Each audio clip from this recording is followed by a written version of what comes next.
And we are live here in the Storycraft Cafe. I'm your host, as always, Hank Garner. Today, man, I am super excited for this show. All weekend, all I could think about was this show coming up with one of my heroes, John Romero, is here on the show with me. He's got a brand new book that, if you're listening to this live, today is release day.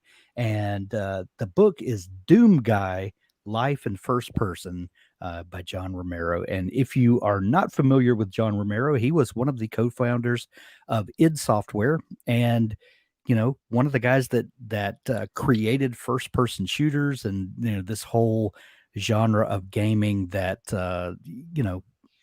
what was it, 25, almost 30 years ago, that kind of got all this stuff started, and has changed storytelling. The way we think about it now has changed because of the work that John and his compatriots, uh, you know, did, a couple of decades ago. And here we are in 2023. And John has told his story, one of my favorite books of all time, probably in my top five books, uh, is Masters of Doom by David Kushner. And I discovered that book a number of years ago. And John is one of the guys that is, that the book is about. And I always loved that book, and the audiobook narrated by Will Wheaton is amazing.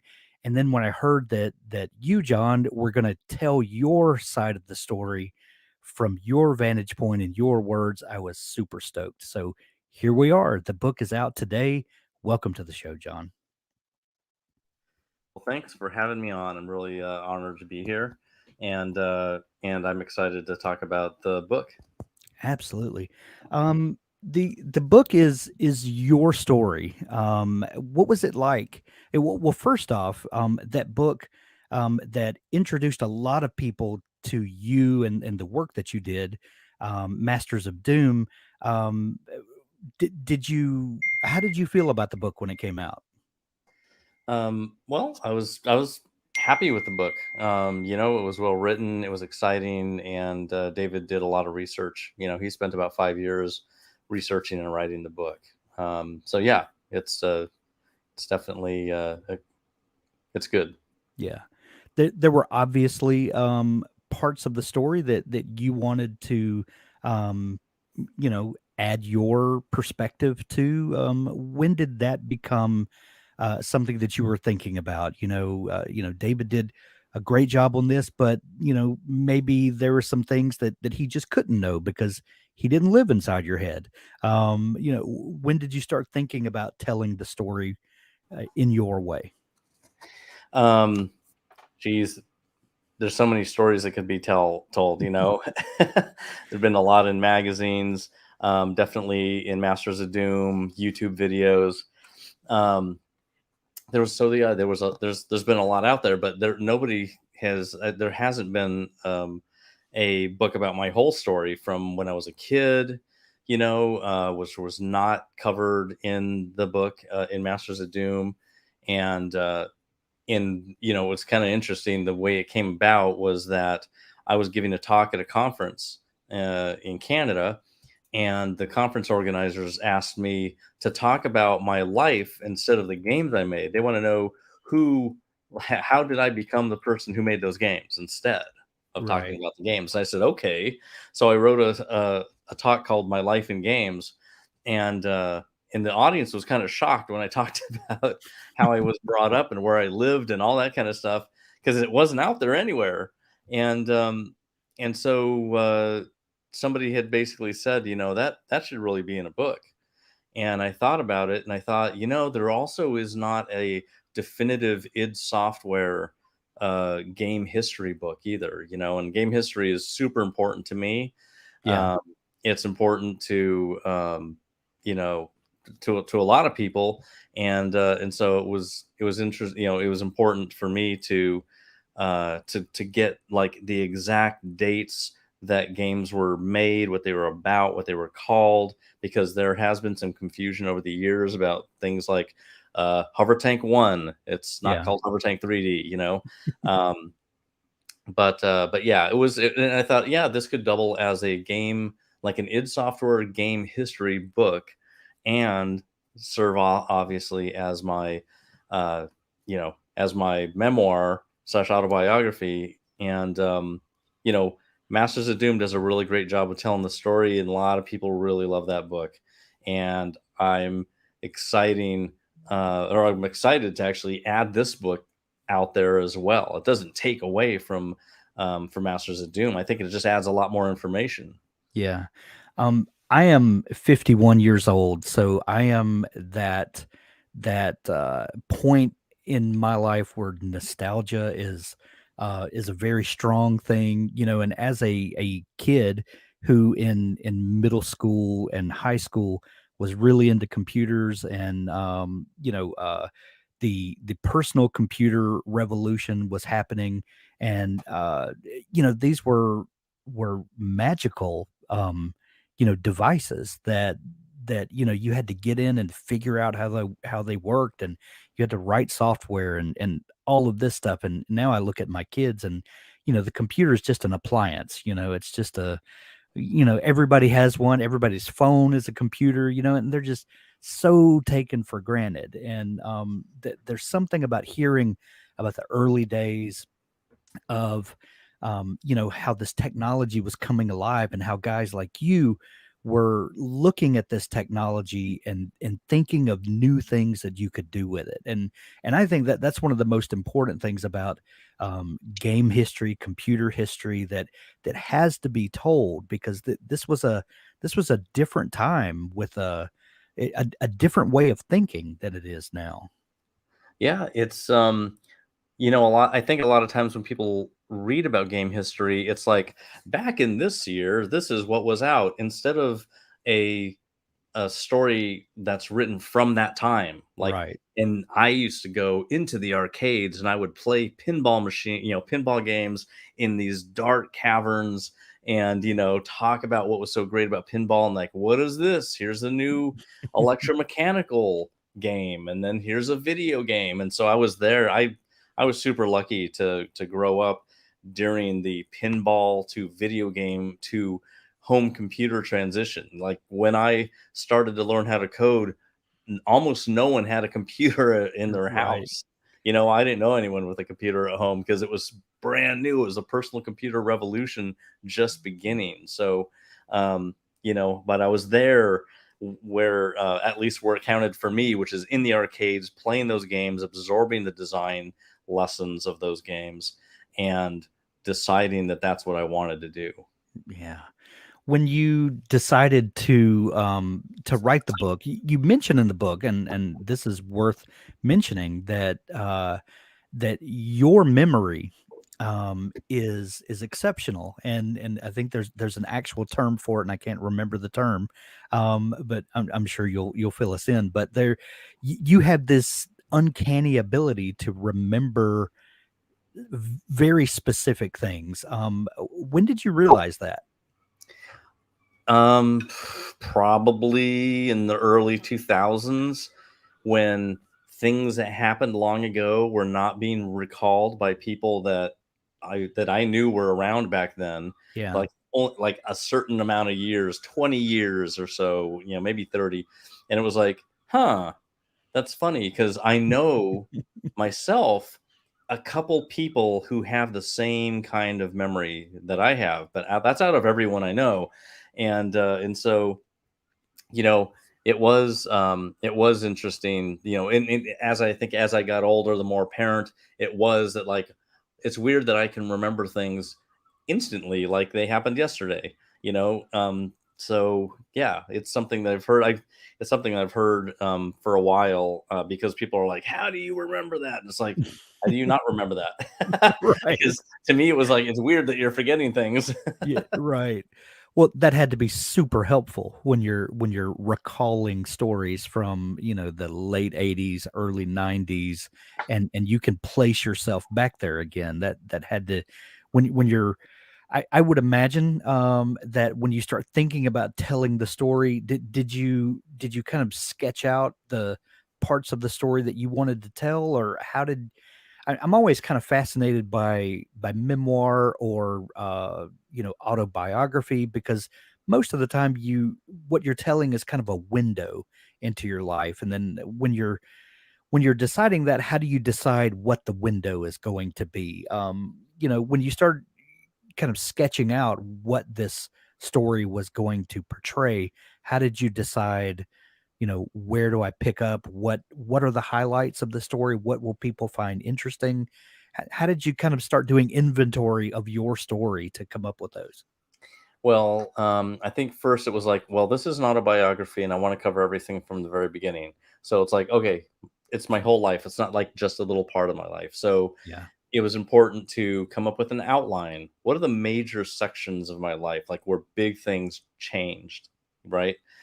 Come up with a good outline where those are major changes, and then start recalling all of the things that happened in that time. And what was the funny thing about hyperthymesia is that I think most everything is important Right. that happened back then. It's like, I and can it's remember it funny. all, therefore you need to Yeah, know I it. can remember it all, so they must be important. And it's also like I can say, here's a detail, and it's important. It's an important detail because it connects these things together, But like a lot of people just want the high points. They want to know Yeah. these things. So it was a lot of work to just like take that ROM dump and just like edit it down to like the things that were really important. Um, but yeah, it was you know, I know what fans have asked about, and I know what I'd like to know about other games too. So it was like, yeah, what do people really want to know?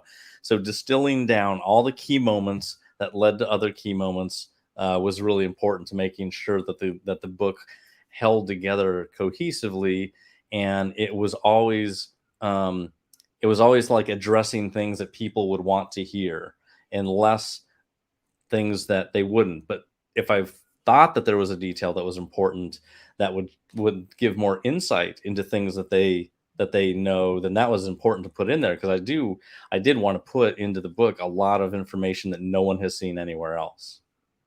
Well, and speaking of that, with Masters of Doom, it really focuses on those early days of id Software, and there's a little bit of backstory for Carmack and a little bit of backstory for you, but you really don't get the full picture. Whereas in Doom Guy, you give us a very real glimpse into your upbringing and some very trying, tumultuous times. When you're talking about parents and step parents and interactions with them and the difficulties of growing up in a a new world where technologies are brand new and where older people don't understand them and all of this kind of thing. um when you're thinking about that part of your life, and telling stories, and this is the uh, one difficult thing I would think about telling autobiography is that it's not just your story. There's a whole cast of characters that are real people, and are you ever kind of treading lightly so that you don't hurt someone's feelings? I mean, even the id Software stuff. You guys were best friends that some of those friendships kind of blew up and and then reconcile later, but there's some difficult things to talk about. How do you start kind of trudging into that? Um, well, at first there's like a decision to either write about that stuff or not. And to Right. me, it felt like it was important for me to put in the difficult upbringing and things that happened to me while I was being raised, because if my story is going to be helpful to anybody, having people relate to my situation is really important for them to feel like they can actually do something too, right? So it's like if somebody is like, "That's happened to me before," and like that made me never want to do whatever. And it's like, but he did do that, and it's like I can do that too. So it's really, I think, helpful for people to see that yes, you can do this. Anybody can do this if you just maybe do it this way, or just even see that it's totally doable. And there wasn't any magic in how any of it happened. So it was just a lot of time spent working, on stuff. Yeah. But yeah, the upbringing was important to talk about because it affected the kinds of games that I made, the things that I used to draw, the comics I drew, the stories I would write, all of everything. Um, it was all part of that exposure to your environment. But there's things that I left out, out of respect to other people. It's not a Sure. tell-all book, but It's a if tell anything, some though. if anything, like one of the biggest uh, end points of the book is, and even while going through the book was I was hoping to get across the the fact that I was really grateful to have an entire life in games, and Yeah, that other people could do the same as well if they dedicated themselves to it. yeah. You mentioned the comics and the writing stories because you talk about that in the book that this was a very big part of your life. When did you first realize that you had the storytelling gene? We like to refer to sometime as that you could tell stories and that you could take a piece of paper and you could create a new reality. I think I started with just drawing, because if I'm going to convey anything, at least at that time, artistic um, talent was the natural thing for me because my grandfather on my mom's side was artistic. He was a painter and he could draw as well. So I just naturally did that first. Um, and with writing, I never claimed to be a really great writer. It was but it's something that really takes a lot of time to develop, but like the idea of coming up with story ideas Yeah, um was I think it was just kind of came natural because I if you play games or you watch movies, you're exposed to lots of stories nonstop. And so because the thing I love doing was playing these games or watching these movies or even reading books, I've read so many books. It just kind of came natural. It's like entertainment is stories. Entertainment yeah. is people going through a story and experiencing the thing. And people just like to do that. And like they do it for a specific amount of time and then they do another one. And that's why there's so many books out there constantly because people like to read these stories and they move on to the next one. It's like you can just keep on burning through this content. And so, it's just like I can make some stories, people might not live in them for too long, but it might provide an interesting, weird space for them to be in. So I just got used to creating these weird spaces and these stories with my games. I just kind of put them together. I put them together in comics. I also put them together in in games and like my culture coming from the my native background is a total culture of oral tradition of stories, Right. storytelling, and passing knowledge through the generations that way.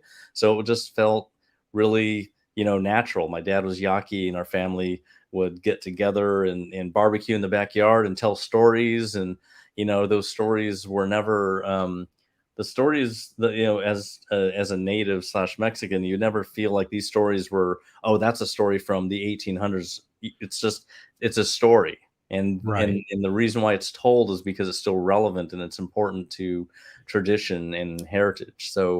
Um, so yeah, all the songs, all the stories, all that stuff is relevant, and that's why it's being told, and it doesn't feel like it's imprinted in time. It feels like it's timeless. Yeah. And so like when I create spaces or create stories, I feel like I'm trying to create something that should be timeless. It should be something that you can always kind of go back to. In the early days of id Software, you guys had a running D&D game that you guys played, and a lot of your um, games that you published came out of or were inspired by this running D&D game that you guys had. I've always been kind of fascinated by the collaborative storytelling that happens around tabletop games. Um, how did that influence your game making and how you thought about including other people? And I think your Yaki oral tradition probably plays into that at some point because it's all weirdly connected in a way. Yeah. Yeah, which is also something that really is instrumental in my level design process as well. Um, but the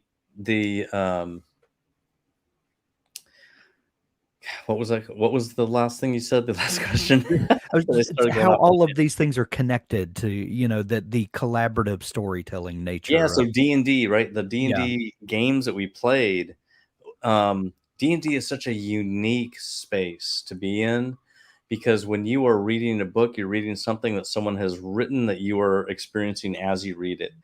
And playing a game, you're experiencing a game as it was programmed and designed, and it doesn't really do much outside of that, right?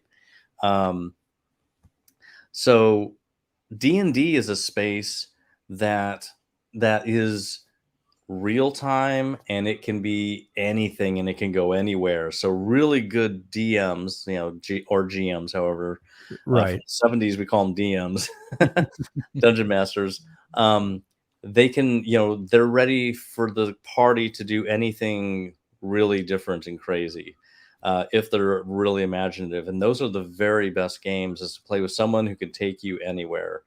And that it was always like D&D was always the best game that you could play. Like, you can't make a game on a computer that can replicate that, because still the data that's on a computer is static and pre-created for specific stuff, right? For a right, specific environment and story. And D&D is just your mind. And the DM just explains what the new situation is and where you decided to go, and they take you there. And it's limitless. yeah, And that was always it's always like, it's great to in at an early age encounter the limitless creativity of a game space like Dungeons and Dragons, and hope that you can even reach that someday, um, and it's great. It's great to have been exposed to that, and those decisions that people would make in the party, those and the things that happen because of those decisions, those are all part of an experience that I would remember. And I would remember that in a game design sense, where I'm like going to build a new game or a new space, and I'll remember it was so crazy when we decided that we were going to go do this, and I ended up in the dimensional pocket in someone's castle, and not be touched by anybody, and do some crazy stuff while I was there. And like, that weird scenario was just like, oh, I could put something like that in this level where the player goes through this teleporter and they end up in a space that they can't get out of unless they. And so it's like you can kind of relate the coolness of that open-ended D&D thing to something you're working on right then. Um, so I just found it to be D&D to be, the ultimate game. And in because we played so intensely for so long in the D&D world together, when we came up with an idea for a game like Quake, or we come up with an idea for Doom, there's so much behind that we experienced. right, There was so many hours of us, like, um, you know just absorbing the situations that we were put in, because we were around this character, or because we were in this certain environment. And it was great, because D&D will provide, a great DM is going to provide you with lots of surprises, unexpected things, mystery, fear, all of that stuff. And that's all of that, like, knowing that you came through a great D&D session is like, I need to recreate this in the game. How do I make fear and curiosity and surprises happen in a space I'm designing? And it's like, you have a reference for it and you know how it happened. How can I recreate that in the constraints of what I've made already? And so it's like, it's great. It's always a game. A lot of game design is transposing something and changing it and putting it in something else. yeah. As someone whose pulse is on the cutting edge of gaming, still today, do you think that we'll get that sort of interaction that you get around a D&D table? Do you think we'll eventually get to experience that in computer or console gaming? I think so. I think we're gonna get there. Yeah. Yeah. Um, I was interested to hear that you mentioned Quake just a minute ago. In the book, you talked about the how much backstory was in this Quake character and what you envisioned this game to be, and then the reality of what you guys delivered was very different because of all kind of constraints, and you have to read the book to get the full story. But I had no idea that there was so much um, that you wanted uh, to be in this game that ultimately didn't make it to the market. What is that like when the having to compromise, and your vision as the creator is one thing, then what you actually get to deliver is not always what you hoped. Well, in game development, the rule is that the idea of the game that you think you're going to make is not going to be the game that comes out, because games, really good games, need that are built in an organic way, are going to change as you develop them, because you are going to be taking advantage of all the good stuff that happens while you're play testing and adding more code to the game and adding Right. more features, and see how they work together, and then tweak the game in response to those things. So you have an idea of what you want, and as it's being made, the game is revealing itself, and then you're making decisions around making sure it's focused in the right direction always. And so that process is why the games are always changing as you're developing them. With Quake, it was a drastic change. We knew all through 1995 exactly what the story of the game was, but when we got to the point where we are going to start making the gameplay part of the game, because of the original idea that we had, it was going to be like an R&D, another R&D segment of development, and we had just spent a whole year doing R&D on just the technology part, and the team just was just tired, like they just wanted Yeah. to finish the game. They didn't want to like figure out what new way can we make a game in a 3D engine. Right. So it was like, we're just going to finish the game. We're going to make it a shooter. It'll be the best shooter we can make with the technology that we just created, and with what we've already kind of made. And so yeah, it was a tired team, but we had amazing success with Doom and Doom 2 shooters. They just want to get it done. We're going to make a great shooter. So our team was really used to going 100 miles an hour, and they didn't want to spend another year on R&D. They wanted to finish it. So that's what we decided to do, and obviously it turned out really great. Personally, I wanted to make that other game, and I just felt that at that point I just didn't feel like tech and design were balanced anymore. But Yeah. Quake is exactly the game that it needed to be. Your history with game making goes back to the '80s with some fairly simple games, and then even the when id Software began, you guys did what, 6 chapters of Commander Keen, I think it was, and then the Wolfenstein, and then Doom and Quake, and all of the cutting edge stuff. Um, to look at the progression of game design then to now, where we have these massive budget cinematic games, these AAA games that are rivaling and beating most, Hollywood movies for budget and for money earned, especially these days. That's games have become this huge immersive form of entertainment. And I have a friend who's a owns a small press publisher, and he tells me all the time, man, games are where the best storytelling are right now. That, like, this is the cutting edge of storytelling right now, is what's going on in these AAA games. How do you see, you have a very unique vantage point from, being someone who's still in game design, but you have this great memory to look back over the game progression as we've seen it, and see the growth. There was something really interesting about early games where you had 3 lives, and if once you died, you were it. That was it. You had to start all over from the beginning. Whereas now games are this immersive experience where you get to live through a character. And how do you feel about where games are now and where they've come from?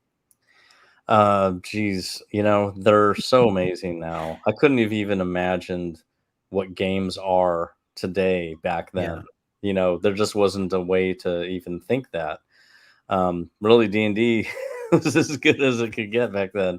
yeah, Um, so it's been amazing to see the development of games really splinter into so many different places, to see the emergence of narrative games and narrative games that really embrace new technology, like What Remains of Edith Finch, using the Unreal Engine and telling a story in an innovative way.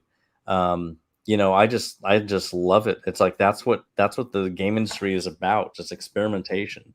And really, still, Hollywood is amazing. There's incredible talent in Hollywood now more than ever. There are more people writing new stuff for all of these streaming channels that never existed before.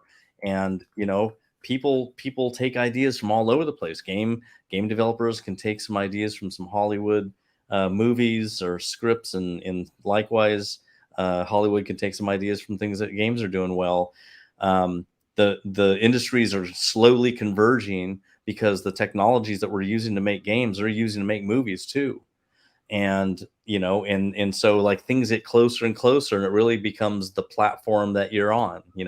yeah, And other than a TV where you're just sitting there for entertainment, which is totally fine, because when you look at the range of entertainment out there, there's very involved games that are like grand strategy games or really complex RPGs that will take all of your hours in a day, and it's highly complex thinking nonstop. Like, it's like it's just like will consume you, all the way down to, let's say, match three games, or games that are just more turn based and lighter, more casual, right? The ultimate casual entertainment is going to be sitting there watching something, you know, and you don't have to interact with it. You just need to watch it. And so I see movies, on that scale, somewhere. Uh, and so I don't think that games are taking away from it. I think that there's a lot of symbiotic, um, creativity happening between those areas, and we're seeing them kind of very slowly merge right now. yeah. As a game designer, you are used to working collaboratively with a team, and to bring this product to market. When writing this book, Doom Guy, there's a lot of time where writing a book is a solitary endeavor. It's just you and the story that you're getting out. But at some point, it becomes a collaborative effort. You bring in an editor, and they have a fresh set of eyes, and make suggestions, and then you work on another draft, and you kind of go back and forth with an editor, and then eventually a publisher, and then that's a whole other set of people with opinions, and all of this. What was that collaborative process like on working on this book? Um, it was really great. There were a lot of people involved in this. It was important um, that the things I was putting down, I wasn't going to just rely 100% on my memory. I needed to make sure. I needed to Yeah, verify with John Carmack, Adrian Carmack, Tom Hall, and other people, to make sure that the key details that are in there, that they remember them the same way, and if there was any diversions, that we talked about it, to make sure that it was correct. I wanted this to be a totally correct history of id Software. Um, but yeah, when you talk about the collaboration, as my wife is a writer, she's a really great writer, and she worked with me to get the hyperthymesia ROM dumps in the right order, and written and mm, edited. And with the publisher, there's a great big team there working on editing. Connor Leonard was our editor. He was really great. I really liked him. There's the media people who know exactly what, how that they want to get the word out there. There's even like legal checks. You have to make sure that you're not writing something that that could get anybody in hot water. But yeah, the early readers, really important people that they're responding to it and saying, I really like these stories or this aspect of it. There's a lot of people involved. Yeah, it wasn't just like it wasn't just me. Yeah. It was a lot of people, and when you work with a really strong team, you're going to get a really strong book.